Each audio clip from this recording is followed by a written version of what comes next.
देखो, अध्याय 4 कार्यपालिका है ना। कोई भी सरकार 3 प्रकार से चलती है। पहला क्या होता है आपका? पहला होता है विधायिका, दूसरा होता है आपका कार्यपालिका और तीसरा क्या होता है? न्यायपालिका। और हर देश का शासन ये सुनिश्चित करता है कि विधायिका, कार्यपालिका और न्यायपालिका ये सरकार के 3 अंग होते हैं और ये तीनों के तीनों अंग मिल करके कार्य करें। ये कौन सुनिश्चित करता है? भारत देश का संविधान सुनिश्चित करता है कि ये आपस में संतुलन बना करके रखे, क्योंकि देश 3 चीज़ चलाती है। विधायिका चलाती है, कार्यपालिका चलाती है और न्यायपालिका देश को चलाती है। और ये सुनिश्चित रूप से काम कर सके, ऐसा कौन तय करता है? संविधान तय करता है। अब देखो, संविधान ने सुनिश्चित करता है कि ये सभी एक दूसरे से तालमेल बनाकर काम करे और आपस में संतुलन बनाए रखे। संसदीय व्यवस्था में कार्यपालिका और विधायिका एक दूसरे पर आश्रित है। संसदीय व्यवस्था, कौन सी व्यवस्था? संसदीय व्यवस्था। भारत देश में संसदीय व्यवस्था होती है। हर जिले से एक सांसद चुन करके जाता है सांसद चुन करके, और सांसद चुन करके जाता है और भारत देश की सरकार बनती है। तो संसदीय व्यवस्था किससे चलती है? कार्यपालिका और विधायिका एक दूसरे पर आश्रित है। कार्यपालिका किस पर डिपेंड है? कार्यपालिका विधायिका पर डिपेंड है और विधायिका किस पर डिपेंड है? कार्यपालिका पर डिपेंड होती है। अब कार्यपालिका किसको बोलते हैं अपन डीपली में पढ़ेंगे इसमें, है ना। विधायिका कार्यपालिका को न केवल नियंत्रित करती है बल्कि उसे नियंत्रित भी होती है। जो विधायिका होती है ना, विधायिका किसको कंट्रोल करती है? विधायिका जो होती है, जो सरकार के 3 अंग होते हैं, कौन कौन से? विधायिका, कार्यपालिका और न्यायपालिका। विधायिका किसको नियंत्रित करती है और उससे नियंत्रित भी होती है ना। और कार्यपालिका भी, दोनों एक दूसरे पर डिपेंड है ना कि नहीं। जैसे कि घर में पति को पत्नी को सुनना पड़ता है, पत्नी को पति को सुनना पड़ता है, वैसे विधायिका कार्यपालिका की सुनती है और कार्यपालिका विधायिका की सुनता है ना कि नहीं। एक दूसरे पर क्या है? ये आश्रित है ना, तभी सरकार चल रही है, तभी तो अच्छा सरकार चल रही है ना। ये देखो, इस अध्याय में हम सरकार की कार्यपालिका के संगठन, क्या पढ़ेंगे अपन? सरकार की कार्यपालिका के संगठन, संरचना और कार्यों का अध्ययन करेंगे। इस अध्याय में हम यह भी पता चलेगा कि पिछले कुछ समय में राजनीतिक व्यवहार के कारण इनमें क्या परिवर्तन हुए हैं। देखो, इसमें तुम क्या पढ़ोगे? इसमें तुम संसदीय और राष्ट्रपति प्रणाली की कार्यपालिका में अंतर कर सकोगे। दूसरा, इस अध्याय को पढ़ने के बाद तुम भारत के राष्ट्रपति की पावर के बारे में जान जाओगे तुम, है ना। अगला, मंत्रिपरिषद की संरचना और कार्यों के बारे में जान सकोगे। प्रशासनिक मशीनरी के महत्व और कार्यों के बारे में जानोगे इस अध्याय को पढ़ने के बाद। अधो, कार्यपालिका कौन है? कार्यपालिका क्या है? आपके स्कूल के प्रशासन का प्रमुख कौन है? कौन है तुम्हारे स्कूल का प्रशासन का प्रमुख? स्कूल में प्रमुख कौन होता है? मेन प्राचार्य, है ना, होते ना प्राचार्य सर, प्राचार्य महोदय जी होते ना। किसी स्कूल या विश्वविद्यालय में महत्वपूर्ण निर्णय कौन लेता है? प्राचार्य लेता है।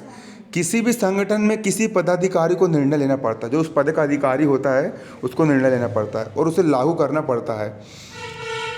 हम इस क्रिया को प्रशासन या प्रबंधन कहते हैं, लेकिन प्रशासन के लिए संगठन के शीर्ष पर एक ऐसा समूह होना चाहिए जो बड़े या नीतिगत निर्णय ले सके। किसी भी प्रशासन को चलाने के लिए, देश को चलाने के लिए संगठन का बिल्कुल एक ऐसा पदाधिकारी होना चाहिए जो प्रशासनिक कार्यों की देखरेख कर सके और उसमें तालमेल स्थापित कर सके। ऐसे हर संगठन में कुछ लोगों का एक समूह होता है। तुम्हारी कोचिंग में मेन निर्णय कौन लेगा? मैं ही लूँगा ना, है ना कि नहीं। प्रचार में ही हूँ, आगे शिक्षक भी मैं ही हूँ। ये लोग उस संगठन के मुख्य प्रशासनिक या कार्यपालिका अधिकारी के रूप में काम करते हैं। आपने शायद बड़ी कंपनियां, बैंक और औद्योगिक इकाइयों के प्रशासनिक अधिकारियों के बारे में सुना होगा। देखो, हर एक कंपनी का एक अधिकारी होता है जो मेन डिसीजन करता है ना। अब जियो कंपनी का मेन डिसीजन कौन लेता है? अंबानी लेता है ना। बैंक और औद्योगिक इकाई, जितनी भी इकाइयाँ वगैरह होती है, उनके जो मेन अधिकारी होते हैं वही डिसीजन लेते हैं। उनमें से कुछ पदाधिकारी नीतियों, नियमों और कायदों के बारे में निर्णय लेते हैं, तो कुछ उसे संगठन में लागू करते हैं। कुछ अधिकारी निर्णय लेते, डिसीजन लेते हैं कि भैया हमको 5G सिम लॉन्च करना है, ले निर्णय। अब उसको लागू कौन करेगा? कोई दूसरे अधिकारी लोग लागू करेंगे, है ना। हर जगह ऐसा ही होता है। कार्यपालिका का अर्थ देखो, कार्यपालिका का अर्थ व्यक्तियों, इसको अंडरलाइन करो, कार्यपालिका का अर्थ व्यक्तियों के उस समूह से है जो कायदे कानून को संगठन में रोजाना लागू करते हैं। देखो कितनी बड़ी चीज़ है कार्यपालिका। जितने भी नियम बनते हैं, जितने भी कानून बनते हैं, कायदे कानून को जो लागू करता है उसको क्या बोलते हैं? कार्यपालिका। अभी भारत देश में कोरोना चल रहा है, लॉकडाउन कर दो, किसने करा? कार्यपालिका ने करी। आया समझ में? भारत देश पर ये नियम लेकर के आना है, धारा लगा दो, ये लगा दो, वो लगा दो, है ना? कौन निर्णय करेगा इसका? कार्यपालिका करती है। सरकार में भी एक संस्था नीतिगत निर्णय लेती है। एक संस्था क्या होती है? नीतिगत निर्णय लेती है और नियमों और कायदों के बारे में तय करती है कि कौन सा नियम लाना है और कौन सा नियम को हटाना है। दूसरी उसे लागू करने की जिम्मेदारी निभाती है। अब नियम बना तो दिए, अब लागू भी तो होना चाहिए ना। लागू कैसे करेंगे? लॉकडाउन का नियम दे तो दिए, अब लागू कैसे करेंगे? पकड़ा दो पुलिस वाले को, लठ, जो भी घर से बाहर निकला सुटाई चालू, सब घर के अंदर हो गया नियम लागू, है ना कि नहीं? सरकार का वह अंग जो इन नियम कायदों को लागू करता है और प्रशासन का काम करता है, कार्यपालिका कहलाता है। जो नियम कायदे बनाता है, सरकार का 3 अंग होते हैं, विधायिका, कार्यपालिका और न्यायपालिका। क्लियर? जो नियम कानून बनाता है और उस नियम कानून को लागू करता है वो क्या कहलाता है? कार्यपालिका कहलाता है। क्या होती है कार्यपालिका? कुछ तो बताओ रे, कैसे कर रहे हो? क्या होती कार्यपालिका? वेरी गुड बेटा, बहुत शानदार, जीते रहे, वेरी गुड है। क्या होती कार्यपालिका? जो नियम कायदे बनाती है और बना करके उसे लागू करती है, वो क्या कहलाती है? कार्यपालिका कहलाती है। अब देखो कार्यपालिका के प्रमुख कार्य क्या है। कार्यपालिका सरकार का वह अंग है जो विधायिका द्वारा स्वीकृत नीतियों और कानूनों को लागू करने के लिए जिम्मेदार है। देखो जो विधायिका होती है ना, विधायिका ने किसी नीति को स्वीकार कर ली कि भैया ये नीति आना चाहिए, कर ली स्वीकार। विधायिका ने बोल दी कि ये कानून आना चाहिए। अब विधायिका ने कानून तो स्वीकार कर ली। मोदी ने बोल दी कि हाँ नोटबंदी आना चाहिए, मोदी ने बोल दी हाँ भैया जीएसटी आना चाहिए, बोल दी इनने नियम को स्वीकार तो कर लिए, लेकिन उस नियम, उस जीएसटी, उस नोटबंदी को लागू कौन करेगा? कार्यपालिका लागू करेगी। आया कि नहीं समझ में?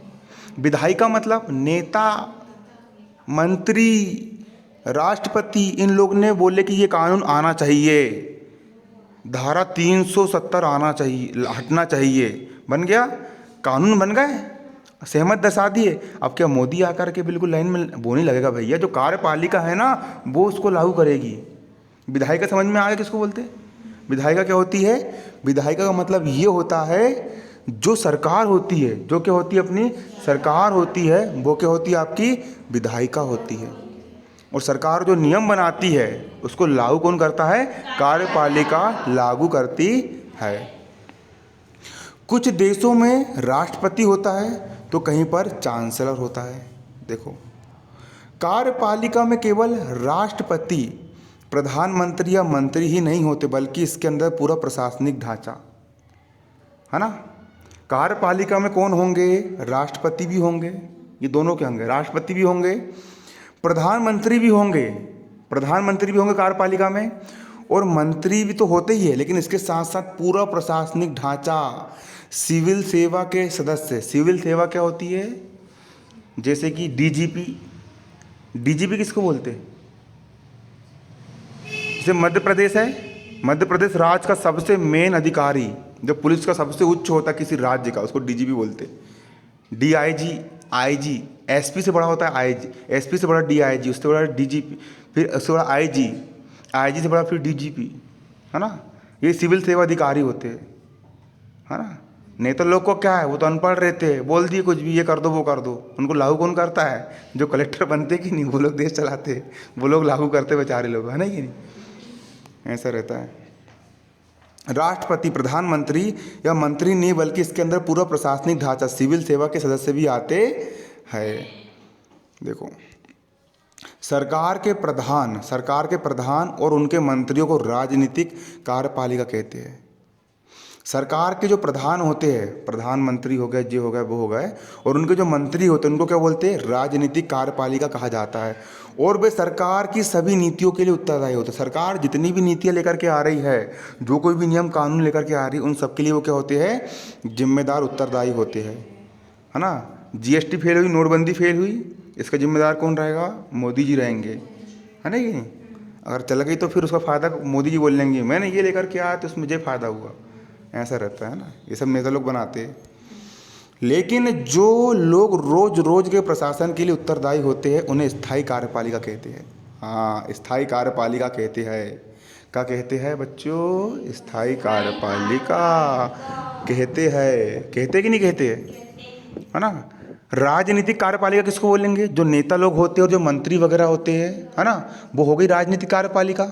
ये अस्थायी होते हैं, जब तक नेता तब तक वो कार्यपालिका में आएंगे, जिस दिन हटे कहाँ कार्यपालिका रही क्या उनकी? नहीं। लेकिन जो सिविल सेवा के अधिकारी होते हैं, है ना, जो पुलिस वाले होते हैं, जो बड़े पद पर बैठे हुए अधिकारी होते हैं, जो पढ़ लिख करके वहाँ तक उस पद पर पहुँचते हैं, है ना, वो लोग क्या होते हैं? स्थायी कार्यपालिका होते हैं, क्योंकि वो नियमों को लागू करने के लिए उत्तरदायी होते हैं।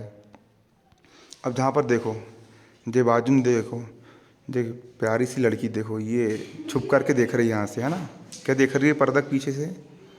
देखो, ये कह रही है मुझे याद है कि कोई कह रहा था कि लोकतंत्र में कार्यपालिका जनता के प्रति उत्तरदायी होती है। क्या ये बड़ी कंपनियों के बड़े अधिकारियों के लिए भी सही है? क्या उन्हें हम मुख्य कार्यपालिका अधिकारी नहीं कहते? वे किसके प्रति उत्तरदायी है? अब तुम बताते रहना किसके प्रति उत्तरदायी है। अब यहाँ पर देखो, कार्यपालिका कितने प्रकार की होती है। अब देखो, कार्यपालिका कितने प्रकार की होती है। सभी देशों में एक ही तरह की कार्यपालिका नहीं होती। अरे भैया, जैसा देश वैसा भेष, हर देश के नियम कानून अलग अलग होंगे ना, है ना कि नहीं। तो हर देश में किसी कार्यपालिका होती है क्या? नहीं, अलग अलग होती है। आपने अमेरिका के राष्ट्रपति और इंग्लैंड की महारानी के बारे में सुना होगा। इंग्लैंड की महारानी, जो अंग्रेज लोगों ने भारत देश से कोहिनूर हीरा चोर के ले गए और उसके मस्तक पर लगाए, कम से कम अब तो लुटा देना चाहिए। कितना लूट के ले जाएंगे बोलना, और है ना कि नहीं। और अमेरिका के राष्ट्रपति और इंग्लैंड की महारानी के बारे में सुना है। अमेरिका का राष्ट्रपति अभी कौन है वर्तमान में? कैसे होगा रे, तुमको ये नहीं पता रे? अमेरिका के राष्ट्रपति को इतना कोरोना चलो, इतने लोगों ने, अरे कैसे होगा रे? डोनाल्ड ट्रंप अमेरिका के राष्ट्रपति कैसे होगा? क्या काम की जिंदगी तुम्हारी रे, कुछ तो जर्नल नॉलेज रखा करो। भारत देश के प्रधानमंत्री कौन है?